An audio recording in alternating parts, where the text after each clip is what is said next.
అందరూ ఎలా ఉన్నారండి? బాగున్నారా?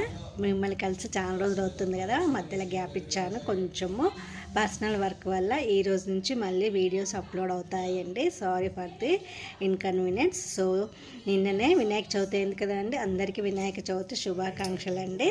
సో నిన్ననే చెప్పాల్సింది, సో ఈరోజు చెప్తున్నానండి. పిల్లలు చదువులో రాణించాలన్నా, పెద్దలు కాంపిటేటివ్ ఎగ్జామ్స్లో రాణించాలన్నా కూడా వాళ్ళ స్టడీ టేబుల్ వాళ్ళు చదువుకున్న ప్లేస్లో నార్త్ ఈస్ట్ కార్నర్లో ఇలా వినాయకుని విగ్రహం కానీ స్టాచ్యూ కానీ పెట్టండి, లేదా వాల్పేపర్ కానీ నార్త్ ఈస్ట్ కార్నర్లో పేస్ట్ చేయండి. అలాగే వాళ్ళ బ్యాగ్స్లలో కూడా చిన్న ఫోటో పెట్టండి.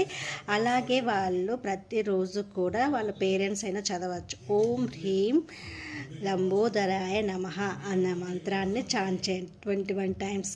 ఓకేనా? థ్యాంక్ యూ అండి. మీ పిల్లలందరూ సక్సెస్ అవుతారు. నా ఛానల్ని లైక్, షేర్, సబ్స్క్రైబ్ చేసుకోండి.